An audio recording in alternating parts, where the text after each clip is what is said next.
Bueno, estamos acá sintonizándonos. Charlas con Fixi, viernes 17 de abril del año del Señor 2020, en el marco de la cuarentena. Bueno, acá se nos ha unido Andrés Medina. Hello Andrés, bienvenido. Por acá en Instagram también estamos empezando a conectar con Urx01. Saludos, ¿no? A esta persona que se ha conectado con nosotros. También está Balbu, perfecto. Marley también se ha unido. Marley, bienvenida. Caquitero 2096 se ha unido. Daniel Monge, bienvenido. Qué bueno, qué gustazo tenerte en este recinto para conversar un poco. Bueno, también tenemos a Marco Leal, a Loro 1312 se ha unido también. Qué bueno que estamos ya viendo este encuentro. Bueno, chévere. Eh, Nuestra charla de hoy básicamente pues tiene como invitado pues a uno de estos escritores que admiro un montón. Sergio Caro, muy buenas noches. Gracias por estar aquí sintonizando a esta hora de la noche. Es un escritor que admiro muchísimo, que tuve el placer de conocer de cerca en la Feria del Libro de hace 2 años. Fue una cosa impresionante.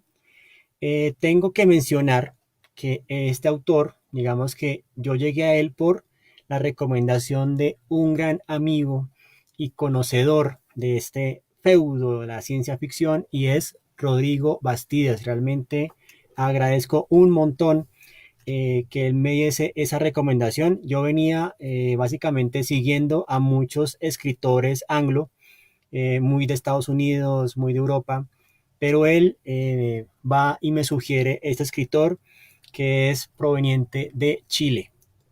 Y me dice, eso fue como en un diciembre, tiene que leerse a Jorge Baradit. Es una cosa impresionante. Y yo dije, bueno, está bien, lo leeremos. Y sí, esta novela de la que vamos a hablar hoy, pues es una de esas novelas que le corre el champú a uno, ¿no? O sea, es una cosa impresionante, inclusive es un espécimen único, es una de esas novelas que realmente pues crea su propia categoría para ser clasificada. Digamos que no toma en cuenta otro tipo de cosas, sino que básicamente se alimenta de un universo propio. Eso es lo que me parece sensacional de esta historia. Eh, entonces, pues sin más preámbulos, vamos a presentar a Jorge Baradit Morales, escritor chileno. Eh, Él estudia o básicamente se forma como diseñador gráfico. Entonces, vamos a hablar de cómo, ¿no? Este ser, esta persona que se forma como diseñador gráfico, termina siendo escritor de esta obra tan particular, y pues actualmente ya digamos que ha encontrado su nicho en la escritura, sobre todo de la historia. Él está trabajando todo lo que es la temática de la historia secreta, es decir, como esa historia que no se ha contado, ¿no? Básicamente pues desde un lugar o desde una mirada, no tan desde el oficio historiador, sino pues como esa persona que está como mirando desde otro marco más amplio. Obviamente ha tenido sus enemigos y detractores y demás, pero ¿qué sería del mundo sin esas contraposiciones? Igual me parece que él tiene un trabajo muy destacable, sobre todo como activista en su país, ¿no? Bueno, por acá, Cromofagia se ha unido, bienvenida, mucho gusto. Carlos Clavijo también se ha unido a nuestro en vivo, perfecto, muy bien, ahí vamos. Bueno, entonces sin más preámbulos vamos a hablar de Yggdrasil de Jorge Baradit, su novela debut, ¿no? Para ustedes estará al revés, ¿no? Nuestro trabajo. Entonces, esta es la publicación que salió en 2007 por parte del sello de Ediciones B en España, ¿no? Originalmente salió en Ediciones B Chile en 2005, pero esta edición es de 2007. Repito, hay una cosa antes de comenzar a hablar como de la novela y es como la construcción. Y eso me parece que también es otra cosa de las que me fascinó bastante. Yudani Salamanca se ha unido. Yudani, bienvenida.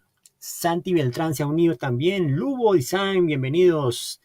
Totó, pero saludo, te estábamos mencionando en esta charla de hoy, lo vamos a hacer mucho más seguido. Bueno, básicamente, digamos que cuenta un poco la experiencia de Baradit que todo esto empezó básicamente como un ejercicio de voluntad, ¿no? Básicamente él lo que dijo fue, bueno, me gustaría escribir una novela. Eh, ¿Qué hay que hacer o cómo sería? Entonces él empezó a mirar por ejemplo, muchas de las obras que él había leído y dijo, ah, bueno, una novela más o menos en promedio tiene unas 300 páginas, entonces, bueno, voy a hacer una página diaria. Y así se puso en ese plan como en el 2004, llegaba de su trabajo, él trabajaba trabajó durante 20 años en un estudio de diseño, terminaba su turno, llegaba a su casa y escribía una página al día. Cuando se sentía contento escribía dos, ¿no? Entonces, más o menos, en 9 meses ya tenía un manuscrito y ya como que cumpliendo con ese ejercicio de voluntad, como él lo denomina, lo deja, digamos, por ahí en su estudio particular y luego, tiempo después, un amigo llega a la casa y él ve el manuscrito y le dice, oiga, ¿y esto qué es? Ah, no, una novela que escribí, ¿no? Una cosa ahí. Y el amigo lo lee y le dice, oye, esto tiene como muy buen feeling para de pronto ser editado. Yo conozco a la editora de Ediciones Ben Chile, que es Andrea Palet, se lo voy a presentar a ver ella qué opina. Y Andrea Palet recibe, ¿no? Eh, Básicamente Jorge Baray, ¿no? Ella lo lee y dice, oiga, esto tiene algo que no se ve con mucha frecuencia. Y pues para ese momento, el 2005, digamos que la ciencia ficción no es que estuviese muy en auge, ¿no? Digamos como que inclusive hay un panorama como de más bien un decantamiento hacia la fantasía, ¿no? El caso es que se publica esto en 2005. Obviamente pues para Baray empieza como todo un boom ahí, ¿no? Empieza como una cosa que le pareció muy simpática, pues entrevista aquí, entrevista allá, se vuelve muy popular. Para el 2006 en la Feria del Libro el tema fue la ciencia ficción, indudablemente, y durante ese periodo, entre 2005 y 2006, él decide enviar un manuscrito al concurso de la UPC, que es básicamente la que publica unas antologías de cuentos. Él envía el cuento Trinidad o la novela corta Trinidad, que es como un preámbulo, y esta novela corta termina siendo la ganadora. Entonces, en España está Miquel Barceló, y Miquel Barceló dice, hombre, ya había leído con anterioridad Yggdrasil, Trinidad me pareció genial, no, me voy a animar ya. Y es cuando se lanza y se publica en España a un autor chileno, que eso, digamos, pues para él fue también como un riesgo muy alto porque Ediciones B en España tiene que avalar a sus escritores, pero él ya estaba viendo que estaba como muy decantado por la fantasía, entonces dice, no, voy a arriesgarme ya, ¿no? Por acá, antes de que se me pase, tenemos a Esteban, bienvenido Esteban, Adrián también, bienvenido, por supuesto, Mauro, bienvenido hermano, por acá, compartiendo un poco de el cono sur literario. Bueno, así las cosas, entonces aparece y así en escena y Miquel Barceló, digamos que la acuña con el término ciberchamanismo. Esta novela responde al ciberchamanismo. Obviamente es una categoría o un rótulo que él le pone, que inclusive a Jorge no, a Baray no le parece o no le trama finalmente, pero digamos que ciberchamanismo pues suena muy potente. Y como les digo, es una rara avis, es decir, es una cosa, digamos, que no tiene comparación con otras novelas. Lo que sí se siente es, por ejemplo, mucha inclusión, ¿no? Básicamente tiene elementos de William Gibson, de su gran clásico Neuromante, historia que abrió el cyberpunk en los 80s. Santiago me pregunta por acá en Instagram. Tengo fe de que de pronto todavía esté en Mirabilia Libros. De pronto hay una que otra copia, esperemos que sí, y si no también en Casa de Letras Librería, es como el otro lugar donde yo he visto también una copia, un ejemplar de esta novela. Bien, ahora sí, entrado en detalles, ¿no? Digamos, de qué trata o básicamente cuáles son los componentes de esa novela. Hay que empezar, ¿no? Digamos como con el dramatis personae o los personajes que intervienen y pues el principal es Mariana. Mariana es una mercenaria a sueldo, básicamente trabaja al mejor postor y es adicta a una droga que es parte de este universo que se llama el maíz. Por acá también se ha unido mi querida Micho de Trapo. Hola, bebé mozo. Bienvenida. Aquí hablando un poquito de este personaje. Entonces, Mariana, digamos que es como la protagonista principal, pero al margen de Mariana, pues también están, digamos, otros dos personajes. Ya se los va a mencionar. Por un lado está un militar del ejército que básicamente quiere ascender, quiere, digamos, escalar en la, digamos, como en el escalafón de la institución, que básicamente se llama, ya les voy a decir, siempre se denomina al comienzo es como Pablo Ramírez Escobar, ¿no? Es uno de ellos, ¿no? Digamos, es el militar que básicamente empieza como abriendo esa historia. Y por otro lado, pues está un funcionario que básicamente, digamos, hace las veces como de persona que fiscaliza la operación que va a emprender este militar. La historia, curiosamente, está ambientada en México. Está, digamos, como muy bien dateado. Básicamente hay una cita bien interesante, ¿no? Y digamos un poco lo que él describe, ¿no? Entonces, básicamente la cita dice así. A solo unos metros del Zócalo y en pleno centro histórico de Ciudad de México, el corazón de la megápolis que se extendía por kilómetros a la redonda sobre el antiguo lecho de un lago, el Anahuac de los aborígenes, ahora no era más que una mala copia hipertrofiada de las grandes ciudades europeas de antaño, un quiste inverosímil en el costado del continente, Mexico City, la costra, la llamaban con desprecio. Eso es básicamente como la primera referencia que nos va a decir, ¿no? Digamos, Jorge sobre este entorno.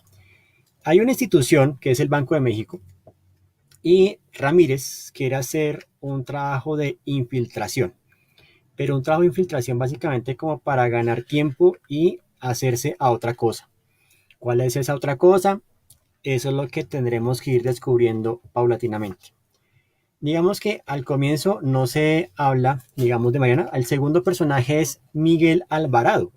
Miguel Alvarado se presenta como representante del pueblo por el estado de Yucatán y supervisor gubernamental. Entonces, básicamente es como la persona a la que tiene que rendirle cuentas Ramírez, ¿no? Mientras va haciendo la ejecución de esta operación. ¿Cuál es el plan? El plan es infiltrarse en lo que es, digamos, como el banco de datos de ese Banco de México, valga la redundancia, y para eso necesitan a alguien, digamos, que pueda hacer el trabajo. Alguien que de cierta forma no tenga como muchos antecedentes, no tenga, digamos, como mucho que perder, y es ahí cuando aparece, digamos, Mariana, ¿no? Una cosa antes de proseguir, los títulos de los capítulos, digamos que también tienen mucha referencia como a estos códices, ¿no? Digamos como de la época del virreinato. Voy a leerles el primer título. Relato fidedigno del hallazgo de un cuerpo extraño en el estómago del desierto, de su origen y de todo lo que hubo de ocurrir una vez desatados los acontecimientos. Ese es, digamos, como las aperturas de capítulo. Entonces ahí nos recuerda mucho, pues vuelvo y repito, como a esas crónicas del virreinato, ¿no? A esos relatos que hacían, digamos, como los frailes, ¿no? Y ese tipo de cosas. Entonces creo que de ahí ya empieza como a tener también ese tono. Muy bien, vamos entonces. Eh, Ahora, cuando empiezan a identificar este sistema, ¿no? Básicamente lo que dice, ¿no? Digamos, o la descripción, ¿no? Es que era el sistema neurovegetativo de una nueva generación de edificios vivos, monstruosas neuronas de exoesqueleto metálico llamadas colmenas, ¿no? Entonces, ahí digamos que habla también de cómo está constituido, digamos, como ese núcleo informativo. Ahí es donde vemos un poco como esas referencias a Neuromante. Entonces, María es reclutada, digamos, no por su propia voluntad, sino como que la encuentran herida, le hacen pues todo un trabajo de desintoxicación, le hacen, digamos, todo un trabajo de intervención, un poco también lo transhumanista que es el cyberpunk, le hacen unos implantes, etcétera.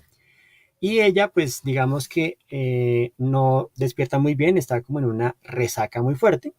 Y cuando despierta, pues escucha la voz de Ramírez que le va dando estas órdenes. Entonces, primero, como está reclutada en contra de su voluntad, pues digamos que esto no le va a gustar mucho, pero obviamente pues la promesa, ¿no? Digamos, de contrato es bastante atractiva, ¿no? Pues básicamente es como algo, digamos, que se ve en algunos tópicos de estas novelas, ¿no? Pues digamos como limpiar sus antecedentes, ¿no? Y darle por fin su descanso, qué sé yo, ¿no?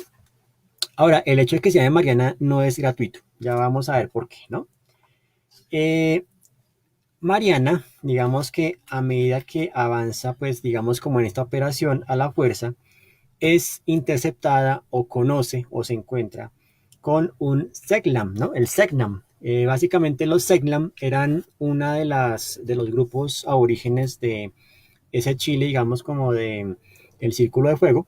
Los Selknam tenían, digamos, como una apariencia bien particular en cuanto a sus ropajes, ¿no? Y eran muy místicos. Entonces, Baradit se aprovecha de esta figura, de este mito, y lo que hace es básicamente mirar cómo lo logra insertar en este relato, ¿no? Y básicamente, pues el Segnam viene a ser como ese elemento, digamos, como posiblemente ese anciano maestro, más o menos como si recordamos o evocamos, digamos, el viaje del héroe de Joseph Campbell, ¿no? Que cuando abandona, digamos, como la zona de confort y entra, pues, en el llamado a la aventura, encuentra como a este maestro. Entonces, al comienzo el Segnam se vende como esa persona que le puede ayudar, ¿no? Porque básicamente él le empieza a decir, pues, cuáles como los planes que tiene finalmente Ramírez para ella, ¿no?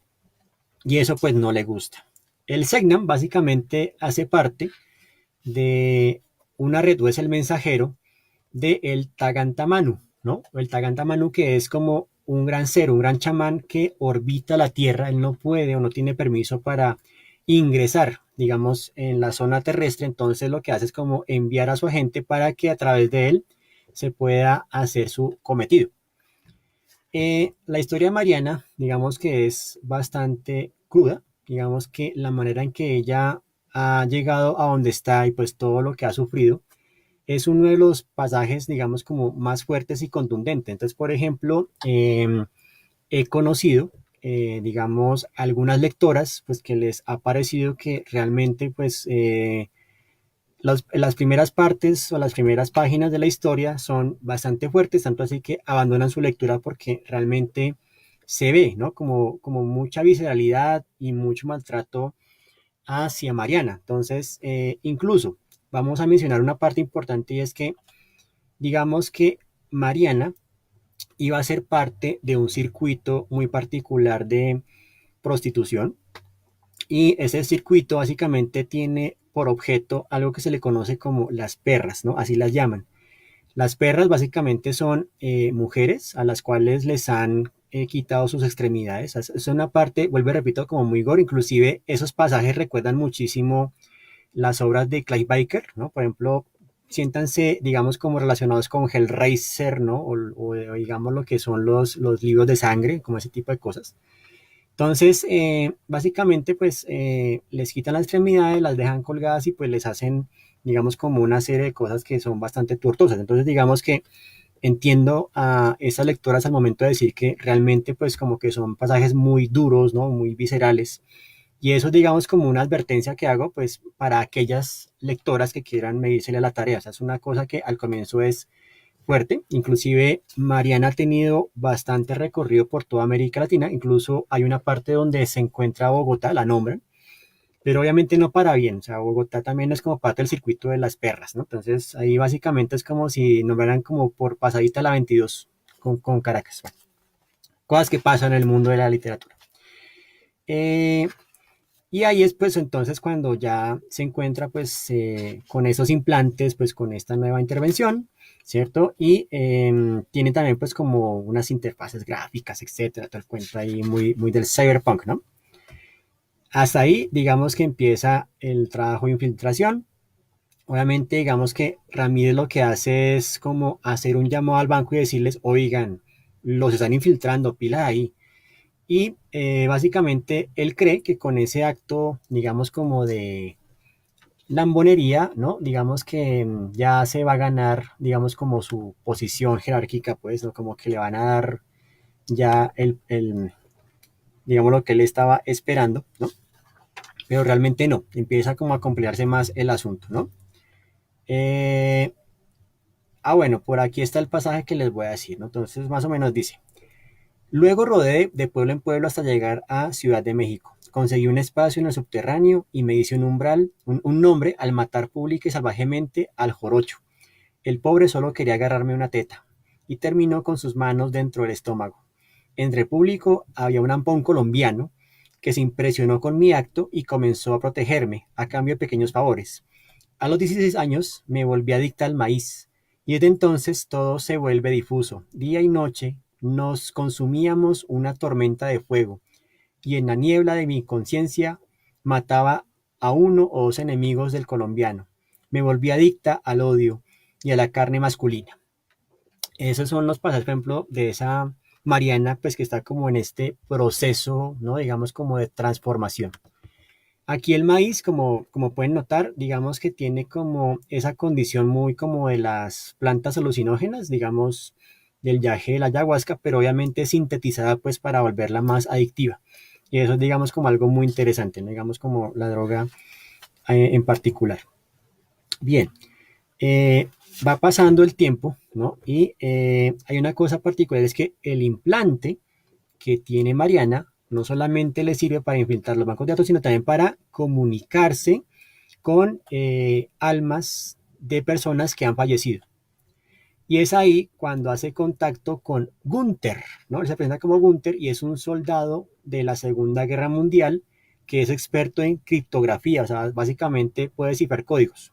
Entonces, ahí, por ejemplo, cuando yo leí ese pasaje, me remití mucho, pues, como a a las historias que escribe Mike Mignola con Hellboy, ¿no? Y un poco, pues, este arco argumental de lo que es, digamos, el BPRD o lo que es el Buró de Investigación Paranormal. Ahí me sentí como muy por ese lado, me pareció muy, muy chévere. Eh, obviamente, pues, como Mariana se les empieza a salir de las manos, Ramírez autoriza a que le envíen a un, digamos, exterminador, ¿no? Básicamente un Terminator, por así decirlo. Y el Terminator básicamente es Pedro Damián, el ermitaño. Es un Segnam psicótico, un embrión mal desarrollado que se obstinó en vivir. Su cerebro es inestable, como toda su existencia. Su lóbulo temporal se extiende en otra dimensión, hacia el cerebro de un tiburón blanco. Su cuerpo deforme no está del todo en nuestro espacio, se remueve y vibra como una imagen de video deteriorada. No es fácil describirlo, pero ante su presencia se tiene la sensación de una anomalía perversa, de una existencia corrupta. Muchos de nosotros pensamos que su existencia ofende a Dios, ¿no? O sea, ese fue como el Terminator contratado para acabar con Mariana porque Ramírez dice, bueno, si no está con nosotros, pues está en nuestra contra, entonces hay que derribarla. Fernando Plestet está por acá, bienvenido, muy buenas noches. Pepe Rosas también, saludos. Marlon Jurado también, hombre, un abrazo, bienvenido. Bien, ahí va, entonces, ¿no? Ya tiene, digamos, a cuestas esta persecución de Pedro el Ermitaño, tiene al Segnam, tiene pues a Gunther que ya empieza como a tener estos ires y verines, ¿no? Y bueno, ahí básicamente vamos viendo cómo se van desarrollando. Eh, Hay otras cosas también, es que fíjense que aquí lo que la hace tan innovadora para su momento es que empieza a integrar no solamente el tema tecnológico, sino también empieza a integrar el tema cultural, mitológico y casi que cosmogónico de ese Chile que pues muy pocos conocíamos, ¿no? Digamos el Chile de los mapuches, ¿no? Como que realmente realza muchísimo estas culturas y eso es lo que me parece muy particular, ¿no? Por acá hay otro pasaje que me parece chévere, ¿no? Mariana sonrió. El mundo era un jardín maravilloso, aunque infestaba de serpientes. Dios era un bromista. Inventaba la rosa, pero también las espinas. Nunca podías confiar totalmente en algo. Nunca podías descansar en los brazos de alguien sin soltar el puñal. En este jardín, todos se comen a todos. Y si te duermes, hasta los insectos más pequeños intentarán convertirte en su alimento, ¿no? Pasajes como estos son como las maneras en que piensa Mariana. Como les decía, no es gratuito. Y es que de algún modo parte también de la biografía de Baradit nos habla un poco de que él fue pues como muy educado en la religión católica, pero básicamente más como en esa creencia del miedo a Dios. Entonces, un poco en esta novela se ve, ¿no? Digamos, en Mariana, la proyección que él tiene, precisamente como de derribar un poco ese mito o esa creencia, ¿no? Inclusive Baradit cuenta en alguna de sus entrevistas, ¿no? Que él tenía un sueño donde los ángeles descendían del cielo con lightsabers, ¿no? Con espadas de luz a matar a medio mundo. Entonces, con esa imagen, él se cría desde su infancia y en este libro, pues básicamente lo que quiere es como desafiar un poco las convenciones del asunto, ¿no? Muy bien. Entonces, por acá hay también frases muy alusivas, ¿no? Por ejemplo, la clave es mantener las manos limpias. Esto es, decidir todo, pero no firmar nada. La política es esa guerra que se inventaron los que son demasiado cobardes para enfrentarse cara a cara con el enemigo. Un mar infestado de tiburones donde no gana el más grande, sino el más rápido en leer las circunstancias y hundir el puñal sin aspavientos en la arteria precisa y en el momento adecuado, ¿no? Frases que me parece que son muy interesantes, ¿no? Y para 2005, digamos que Chile pasaba por una situación política muy diferente, entonces esto entra como mucha ficción, pero hoy en día creo que ya se está volviendo como un escenario real, ¿no? Y básicamente es un escenario muy de pesadilla. Aquí les voy a leer el pasaje donde ingresa Gunther, que me parece interesante, ¿no? Entonces dice, en este momento está tomando posición dentro de tu cráneo el espíritu de Gunther Deichhardt, un operador de radio caído en el asalto de Stalingrado durante la Segunda Guerra Mundial. No podemos arriesgarnos con las comunicaciones convencionales. Los intermediarios son la alternativa más segura. Entonces, el espíritu de Gunther básicamente va a ser las veces como esa mediación para que de pronto si hay una frecuencia disruptiva o algo por el estilo, pues él la sepa, digamos, como capotear, ¿no? Ahí, digamos que aparece en escena otro personaje que es aún más siniestro, que se presenta como el Imbunche. El Imbunche, digamos que hasta ahora está como muy distante de Mariana, del Segnam, de Ramírez, de Alvarado.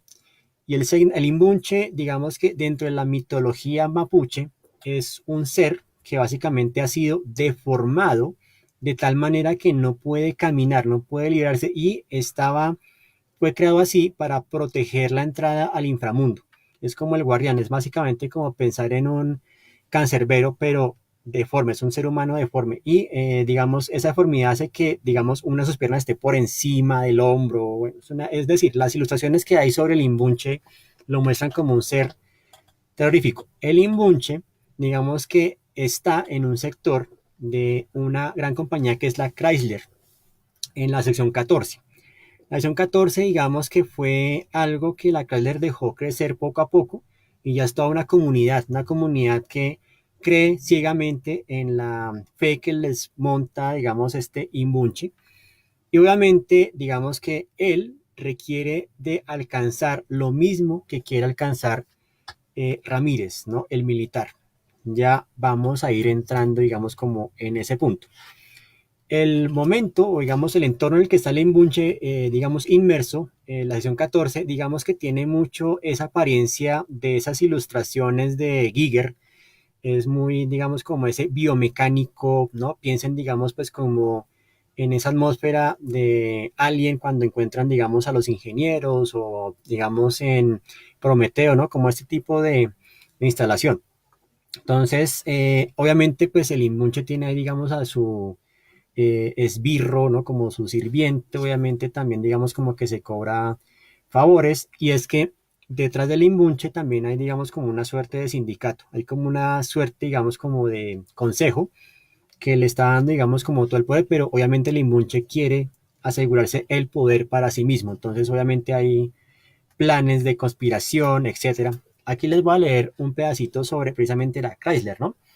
La Chrysler había sido pionera en el desarrollo de aplicación de nuevas tecnologías de transporte de información, y fueron sus investigaciones en tecnología de conectividad lo que transformó la red mundial de datos en un organismo eficiente. En sus laboratorios de pruebas se logró medir la influencia de la actividad kinestésica en la electrónica, lo que finalmente condujo a la incorporación de parámetros psíquicos en la industria de las telecomunicaciones. En lo que respecta a los nuevos paradigmas en el área de las interfaces gráficas, ellos fueron los padres del exitoso concepto del planeta océano, una modalidad de comportamiento ecológico de los datos que se autorregulaba por mecánicas climáticas, mares de información, cardúmenes digitales, tormentas de datos. Estas cosas ya los hacen, ¿no? Digamos, ya lo hacen, digamos, muy fantástico, es decir, ya empieza como a nutrir como con un lenguaje también, digamos, bastante particular la historia, ¿no? Y pues la Chrysler, recordemos que era pues esta compañía automotriz, pero aquí la insertan más es como una compañía tecnológica. En fin, este consejo pues se le conoce como el círculo doctrinario, ¿no? Y básicamente son como, más o menos piensen en la serie Evangelion, cuando se reunía Gendo Aikari, pues como con los demás expertos o digamos dueños de NERF, más o menos piensen en eso cuando estamos hablando de ese consejo, ese directorio, ¿no? Muy particular. Las tensiones entre Alvarado y Ramírez van creciendo.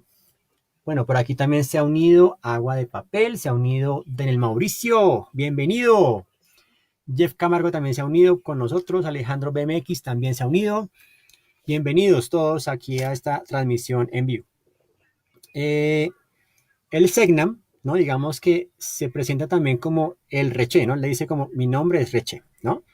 La relación al comienzo es muy tensionante porque, digamos, él la quiere guiar, pero ella no se deja, ella es como obstinada, él tampoco quiere ceder, llega a un punto donde ceden, pero ya digamos que también empieza como el giro de tuerca porque el Segnam, ¿no? El Reche también tiene su propio plan, ¿no? Bueno, eh, hay también, digamos, unas cosas bien particulares, ¿no? Entonces, permítame por acá rápidamente, si es la cita.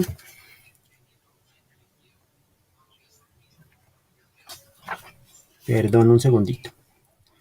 Eh, bueno, ahí va, digamos, como transiguiendo la historia y digamos que ya llega un punto donde Ramírez, ¿no? Se ve corto en recursos y dice, no, tocó activar otra parte del plan, ¿no?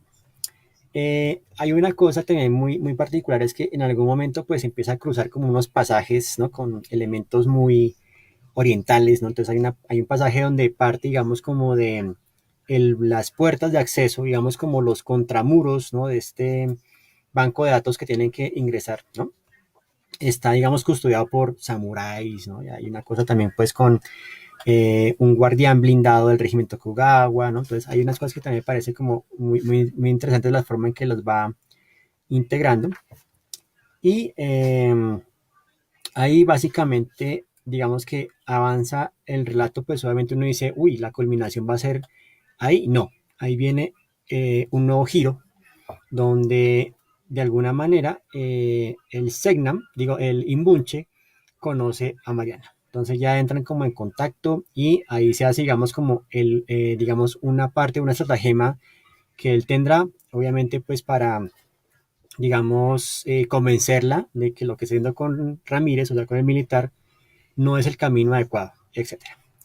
Ahí, digamos que hay una cosa bien particular y es que, bueno, vamos a leer por acá otra de las imágenes, ¿no? Por ejemplo, él habla también acá de monjes tibetanos con implantes, ¿no? De cobre que pueden recibir, ¿no?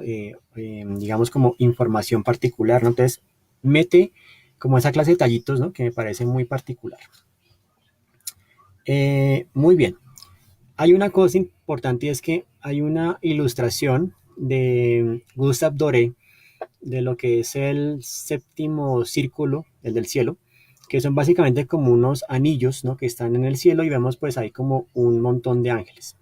Entonces, de alguna forma, digamos que la historia integra este recurso, pero entonces lo denomina la Gruta de las Almas, básicamente como ese portal. No sé si de pronto recuerden esta película Policía del Más allá de que sea buena o no, es como esa referencia, digamos, como al túnel de las almas. Más o menos háganse esa idea.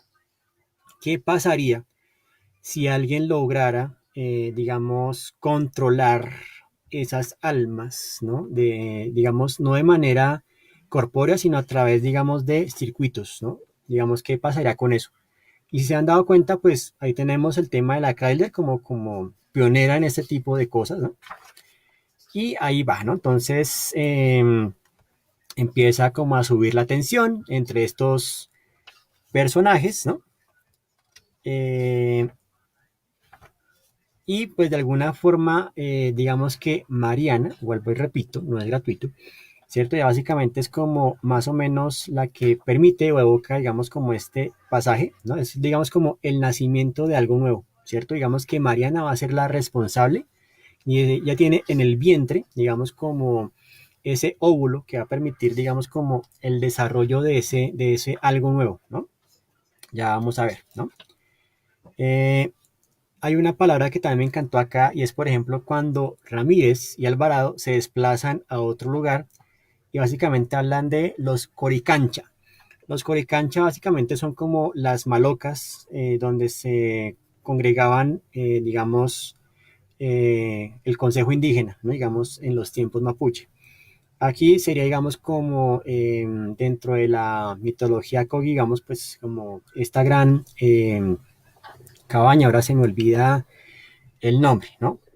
Pero más o menos el Coricancha es eso. Entonces, aquí en la novela, la interpretación que le dan es la siguiente. Los Corincancha eran recintos militares de altísima especialización, estratégicamente localizados en 13 puntos diseminados por el planeta. Cada uno se constituía como la punta de un poliedro regular, virtual inscrito en la esfera terrestre.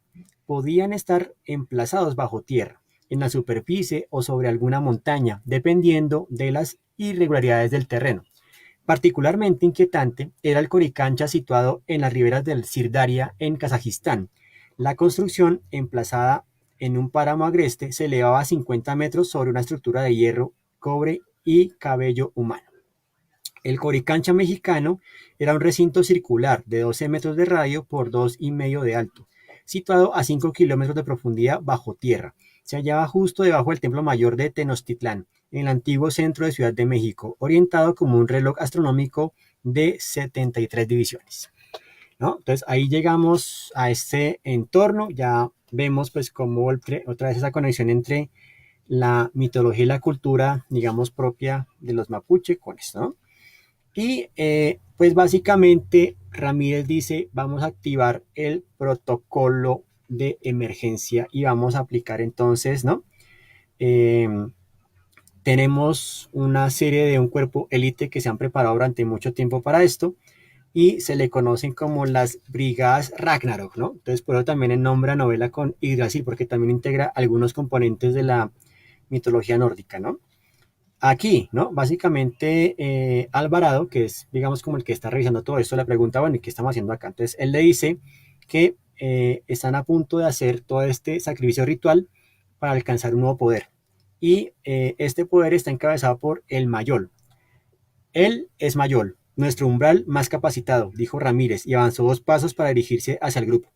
Todos han recibido sus instrucciones. Esta misión es la más importante en la que jamás equipo alguno ha participado. Ustedes constituyen una de las 3 brigadas Ragnarok, que están operativas y sin duda la más eficiente. Sepan que el país completo, quizá el mundo, les estará eternamente en deuda por vuestro sacrificio. Tienen 10 minutos antes de cruzar el umbral. Entonces, básicamente, ellos se preparan para proceder en lo que tienen o lo que llaman, digamos, como el arrojarse, ¿cierto? Y digamos que cuando se arrojan, ellos abren como ese canal con el umbral de las almas, ¿no?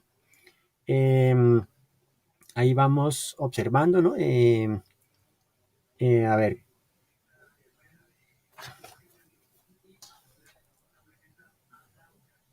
aquí hay otro pasaje más o menos para que vean por dónde va el asunto, donde dice, por el cordón de plata nos suben al paraíso, la misma mano lo corta y caemos al infierno. Suena como un poético proverbio, pero es brutalmente real. Entonces esta brigada se prepara, hacen, digamos, eh, el lance, ¿no? Digamos como que se arriesgan, pues lanzan el ristre contra esto, ¿cierto? Y de alguna manera también la novela nos habla de lo siguiente, ¿no? Básicamente nos dice, el muerto hacía hablar a todo el paisaje del interior de Mariana. Es como un virus esparciendo sus colonias, como ciudades creciendo aceleradamente, como tsunamis avanzando en mis recuerdos, una plaga de langostas sobre Egipto, un mar de insectos abrazando las rocas de Karnak, una infección que horada la madera de mi memoria, ¿no? Mariana, digamos que esto es todo lo que está comentando Gunther en su cabeza, ¿no? Y básicamente, pues la idea es que poco a poco vamos llegando como al clímax, como a ese punto, digamos, particular de la historia, y es cuando se topan con un desarrollo particular. Y esto pues tiene relación con un ingeniero de sistemas, ¿no? Que logra básicamente hacer como esa conexión entre los cuerpos. Pero antes de eso, viene el encuentro con el Tangata Manu, ¿no? El Tangata Manu básicamente es como el gran chamán de la Tierra, básicamente él orbita, ¿no? Está, digamos, por fuera de la Tierra, básicamente su capacidad, su poder no le permite, como lo decía al comienzo, pues entrar, ¿no? Digamos, en el planeta Tierra. Básicamente, digamos que aquí nos define un poco más la función del recheo del Segnam, ¿no? Entonces él dice, el Segnam guerrero es parte del sistema inmunológico del cosmos, donde se produce un desajuste o una infección en la estructura de las cosas, ahí nacerá un Segnam, con la única misión de combatir el desajuste. Él no tiene nada que ver conmigo. Hay una infección aquí, tanteó el imbunche. Para la respiración del cosmos es imprescindible que nada perturbe el proceso de transmigración de las almas. Desde hace tiempo algo está comenzando a ocurrir, algo que interfiere en ese proceso. Eh, el Tagantamanu, digamos que también tiene una relación con el imbunche. Básicamente es como ese ser supremo que maneja los hilos a su acomodo, pues tiene por un lado al Segnam que está con Mariana y al Imbunche. Obviamente al Imbunche le endulza el oído, al Senan también, pero a ambos digamos que su ideal es, digamos, simplemente son como mecanismos para su gran desarrollo, ¿no? Eh, Básicamente, pues cuando el Imbunche logra contactar con Mariana, él la recluta, la tiene, digamos, en la sesión 14, digamos que le da ciertas comodidades y le empieza pues a echar todo el rollo de lo que ella va a cumplir, ¿no? Y básicamente pues le da como ese entorno más de misión sacra, ¿no? El asunto. Entonces, se preparan, ¿no? Digamos, digamos, el escuadrón Ragnarok, también digamos, se prepara la horda odínica, están, digamos, como el Inmunche prepara todo su ejército, digamos que esto es la gran batalla épica por alcanzar como ese nuevo cáliz sagrado, ¿no? Particular, y ya vamos a llegar a ese punto que me parece bien interesante. Aquí, digamos que hay un punto donde se hace pues la mención del Yggdrasil, ¿no? Y el Yggdrasil básicamente dice, el Yggdrasil, continúa el Imbunche, es de absoluta relevancia para el directorio. Si logro convertirlo en mi rehén, los tendré en mis manos. Se verán obligados a negociar y la rebelión correrá como un reguero de pólvora al interior de la Chrysler. Entonces miró hacia el techo y murmuró, ¿no es maravilloso? Cuando sientes que es Dios el que corre por tus venas y el que habla por tu boca, estás seguro de que no fallarás. Mariana permanecía de pie frente a él incrédula. ¿No te sientes honrada? Agregó el profeta. Nadie que haya sabido de este plan ha salido de aquí con vida.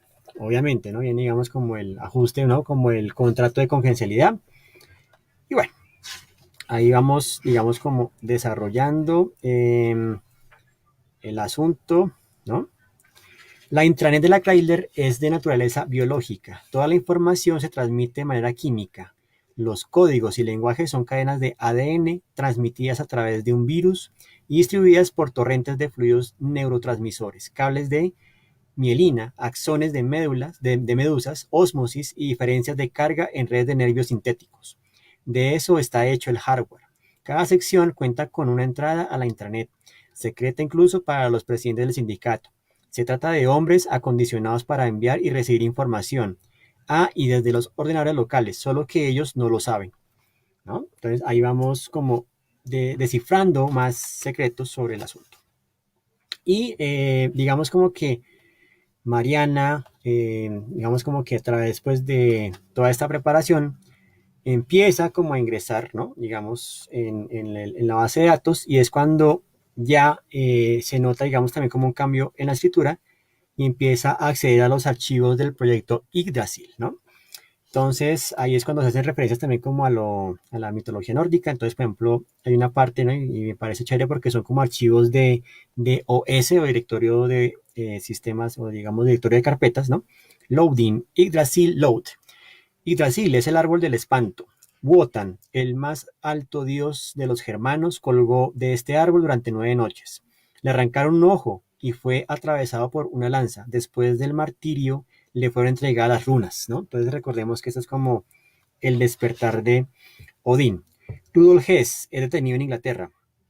Cita también a Borges, el cuento de Tron, Okvar y Urbis. A mediados del siglo XX, un magnate compra miles de hectáreas de un bosque lluvioso chileno.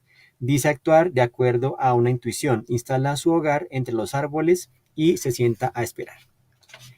Eh, Aquí, ¿no? Digamos que habla también, por ejemplo, de diferentes fechas, ¿no? Vamos hablando, por ejemplo, de el incidente Spencer, ¿no? Habla también, por ejemplo, del gobierno de Allende.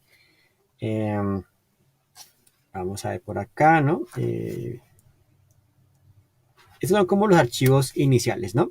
Pero hay un archivo importantísimo que se le conoce como el empalme Rodríguez. El empalme Rodríguez es básicamente un tubo ensamblado al túnel que lleva las almas al cielo. Las desvía hacia una cadena de ensamblaje donde son encarnadas en las motherboards de computadores de última tecnología. Estos superprocesadores astrales son fundamentales para el éxito del programa del proyecto Yggdrasil. Una vez que esta red de computadores astrales se conecten y se vuelvan operativos, el Yggdrasil despertará. Con él lo hará la Chrysler y su vida se extenderá por las redes de todo el planeta. La metamente lo cubrirá todo y nuestra obra estará hecha. La nueva Torre Babel pulsará con su llanto de recién nacido en código binario y ya no necesitaría nadie más. El Yggdrasil, la gran catedral electrónica, acogerá al hombre que se moverá entre sus columnas y sacristías como un pez en un banco de coral informático. Se adherirá a sus paredes, se insertará entre sus mecanismos, se sumergirá en sus nieblas y comenzará a olvidar con los años nuestro planeta dotado de corteza cerebral será un solo gran organismo, el triunfo final del demiurgo, el primer ojo consciente flotando entre el plancton de la galaxia. Entonces ahí ya digamos que está como el culmen, ¿no? Digamos como el cáliz sagrado, ¿no? Digamos el santo grial, ¿cierto? Digamos de esta historia.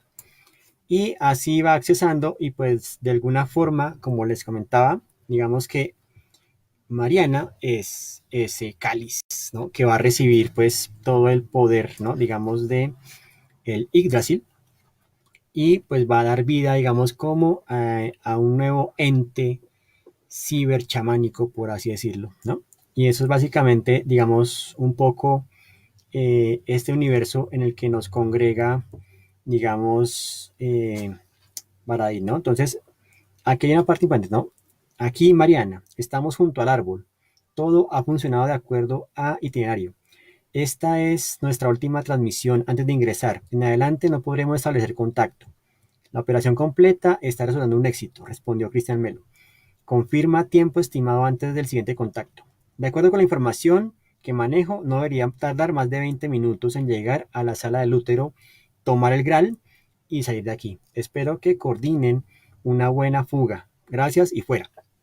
Este pasaje, digamos que nos remonta o nos recuerda, por ejemplo, cuando Neo tiene que ver al arquitecto, ¿no? ¿Se acuerdan que más o menos era una zona como muy custodiada, donde básicamente tenía que entrar como en cierta hora y creando pues como todo este colapso energético para poder abrir la llave? Más o menos es como por ese lado. Entonces tiene como muchos elementos, ¿no? De Matrix, ¿no? Eh, Vamos a ver por acá, ¿no? Acá hay una cita también muy chévere. Para saber lo que un político va a hacer, debes fijarte en sus objetivos finales, no en sus acciones inmediatas. El imbunche se contactó con el directorio inmediatamente después de la ofensiva de los tontos y les ofreció el itinerario de los saboteadores a cambio de una primera victoria. Eso fue todo. Vendió a sus hombres a cambio de un triunfo que impresionará a los demás jefes del sindicato. Él es un político. Él saca cuentas, ya me entiendes, ¿no? Entonces, más o menos como las intenciones del imbunche. El Yggdrasil es un móvil gigantesco. Necesitamos un sistema de transmisión de datos eficiente, inmediato, inalámbrico. Y pues más o menos, ¿no? Esa es, digamos, un poco la historia, una de las citas que vamos a ir mirando hacia el final, ¿no? Entonces dice, Mariana, como la reina de la colmena humana, sumergida en líquido amniótico, incrustada en su trono como la joya en la frente de Lucifer, medium, machi, proxy definitivo, apenas recordando a la humanidad, apenas recordando su humanidad, llora durante 3 años, mira hacia un costado, pero no hay buen ladrón. Gunther ríe, pero solo en su memoria, que se apaga como la última luz del universo. Todo se ha cumplido. El Taganta Manu informa que la pieza número 369 está operativa. La red para correr información funciona perfectamente. Enseguida remolca todo el sistema solar hacia un punto desconocido, lejos de los rastreos de la oficialidad. Lleva este microprocesador de Brahma al lugar donde las máquinas hechas de galaxias fabrican al golem impostor, el futuro líder de la rebelión contra el dios agónico.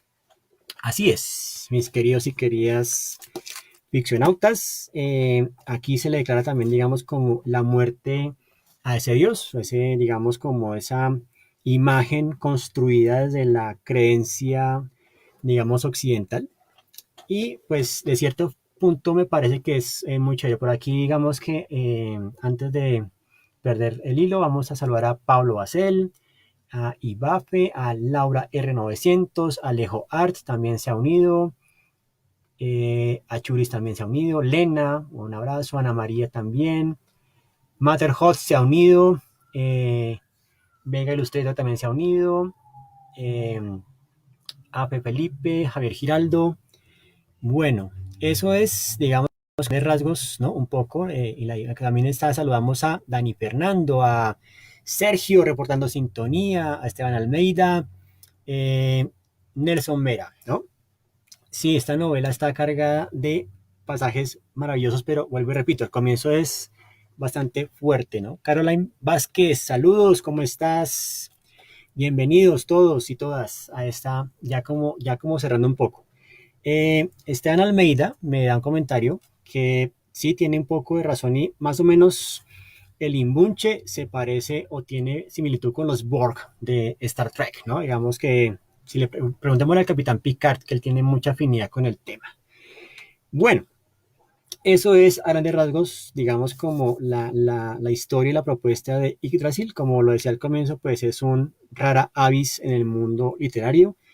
Se nota muchísimo, pues, como esa carga de referentes que tiene Baradi, pero piensa que, digamos, lo innovador, lo realmente, digamos, aportativo en la historia es la manera en que integra el sistema de creencias, la cultura, digamos, de Chile y de América Latina con elementos tecnológicos y le da pues como todo este matiz, ¿no? Digamos que lo hace, digamos, como algo mucho más propio, como más cercano.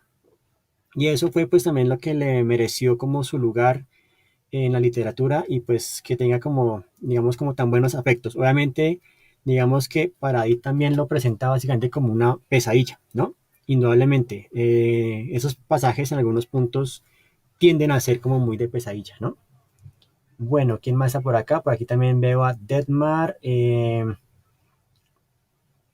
más está por acá? ¿No? Que ve también, que ve, bienvenido, saludos, hombre. Qué bueno que estén conectados con esto.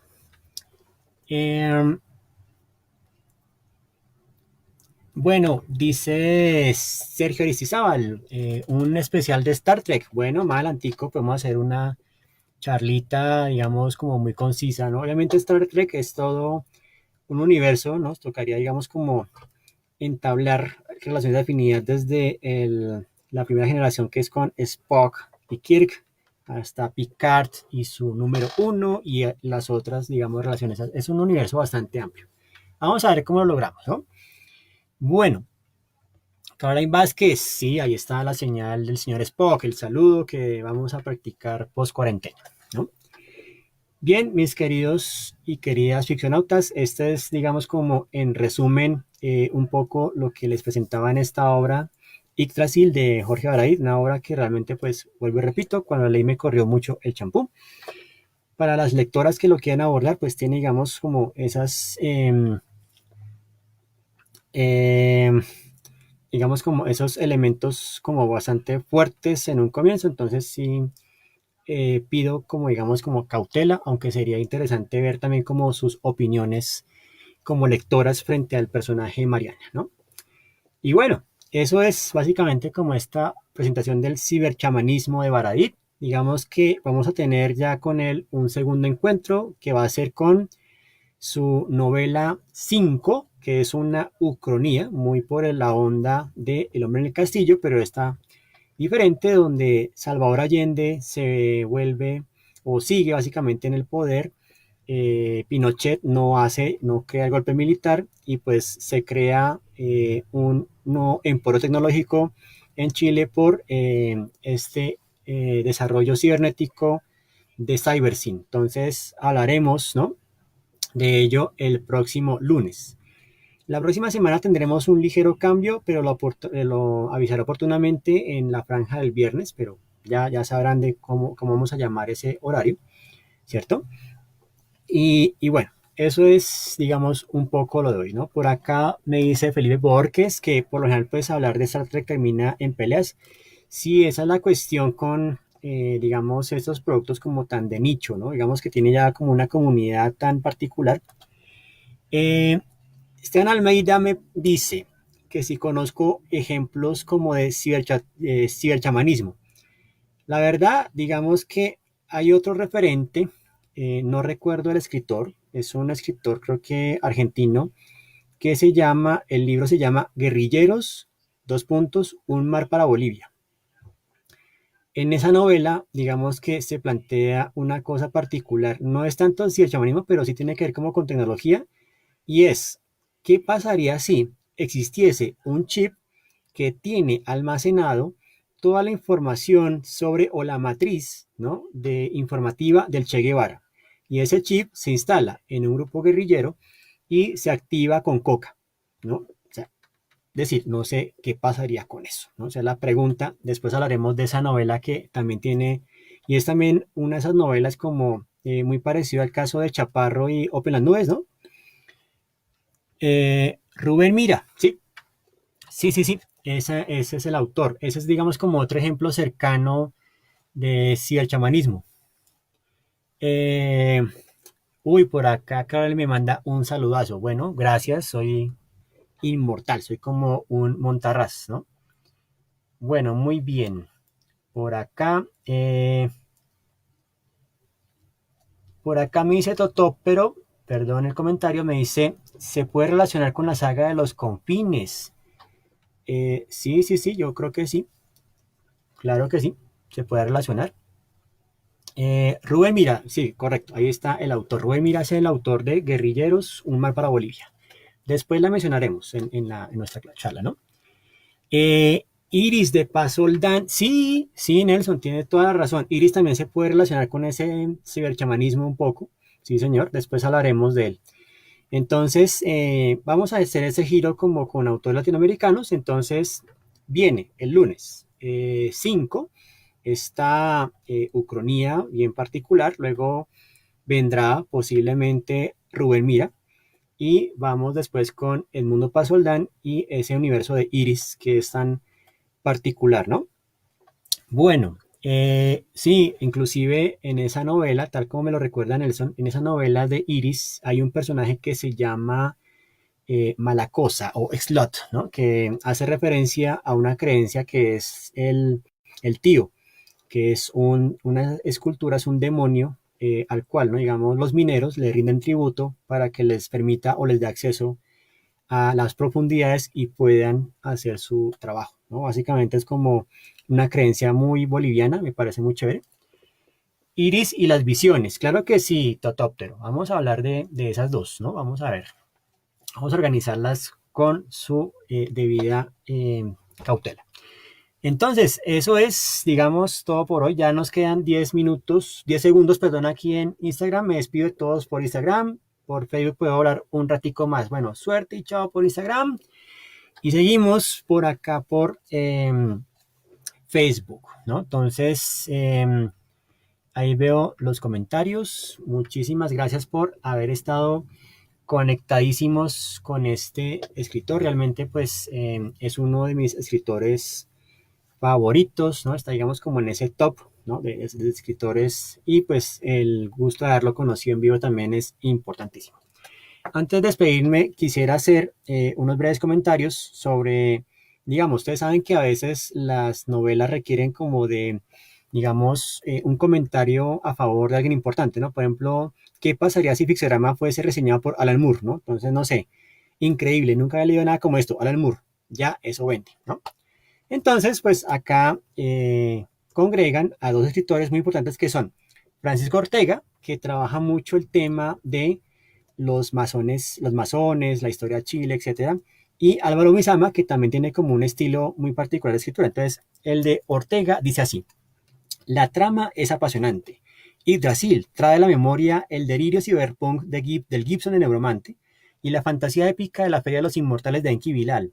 Esta lograda amalgama de mitología ancestral y un mundo a lo Neil Stephenson demuestra que en Latinoamérica se puede hacer ciencia ficción y de la buena. Y otro comentario, el de Bisama, dice: Baradit ha hecho una cruza mutante entre José Donoso, Chris Carter y Clive Barker, o de Sade mezclado con Chubigalaf, ¿no? Yggdrasil tiene todo lo que debería tener y no tiene la raquítica literatura fantástica chilena: riesgo argumental, sexo duro, fantasmas low-fi, monstruos sadomasoquistas, de gran tecnología de avanzada, una tragedia cósmica y una protagonista todoterreno, Mariana, una mujer dispuesta a dar y recibir dolor en singulares y retorcidas formas, ¿no? Creo que son, eh, digamos, son bien interesantes, ¿no? O sea, yo creo que esos comentarios ya también venden bastante un poco, ¿no? Sergio me comenta acá: ¿eso tiene relación con la religión peruana que cree en el Jesús extraterrestre? No sé, vamos a indagar eso sobre Iris, pero probablemente haya una que otra conexión. La religión amazónica que se viste como en la época de Jesús. Ah, ya sé cuál de se trata. Vamos a investigar las conexiones, que es un buen punto como para tener presente. Nelson Vera, sí señor. Resulta que Baradit, Bisama, Ortega, Mike Wilson y otros más hacen parte de un colectivo que se llaman el Freak Power. Ellos básicamente son como más o menos es como los humanoides asociados, ¿no? Que fueron en Francia a lo Metal Hurlant. Ellos son, digamos, como ese movimiento que va a traer esa renovación literaria, pues que ha consagrado estos nombres. Inclusive obras de Mike Wilson son, digamos, asequibles en el catálogo de Vestigio Editorial, que ha sacado a la luz títulos como El Gusano, Las Imitaciones. Lo que hay es para hablar aquí en Charlas con Pixie. Después hablaremos de esos títulos de Vestigio que son bien interesantes. Pero el Freak Power trajo consigo pues como esa renovación en los argumentos, en los personajes, en las tramas, que de cierta forma hacían falta. Yo creo que después de este periodo de confinamiento van a surgir como otras propuestas también, digamos, de narrativa, sobre todo aquí en nuestro continente y en nuestro país. Yo creo que esto va a dar también muchísimos cambios. Pero entonces, eso era básicamente hoy lo que les quería traer. Pues este, este escritor y esta obra, pues vuelvo y repito, tiene como ese grado de innovación altísimo que nunca, digamos como que uno no lo ve con mucha frecuencia. Es como, digamos, como esa obra que explota, ¿no? Y digamos, lo chévere de Barair es que no se queda en ese punto y explora, digamos, como otros tópicos. Inclusive él tiene el libro de cuentos de la guerra interior, donde explora como otras ideas particulares frente al tema, pero él, digamos que no se repite mucho. y digamos que lo felicito también, digamos, por eso, porque inclusive cruza con la ucronía, luego sigue con la fantasía, luego sigue con abducción, que es por ejemplo el libro de Yuskuma, también Calfucura, que es como el Señor de los Anillos, pero versión chilena. También tiene, pues, vuelvo y repito, actualmente, digamos que está más enfocado en lo que es el tema de la historia. Tiene una exitosa saga que es La Historia Secreta de Chile. Inclusive en YouTube pueden encontrar los documentales que él hizo para el canal de Chile TV, que es Historia Secreta. Ahí están, Chile Secreto, perdón, la colección y los pueden encontrar en YouTube. Son muy digeribles y son muy fascinantes para que más o menos como ese nuevo enfoque. Y ya, ¿no? Entonces, Caroline Vázquez me pregunta, o le encantaría, tiene una sugerencia acá, ¿no? Quisiera un live con Theory of Games and Economic Behavior, ¿no? Bueno, vamos a ver cómo preparamos más adelante esas temáticas. Bueno, muy bien. Muchísimas gracias a todas y todos por estar conectados.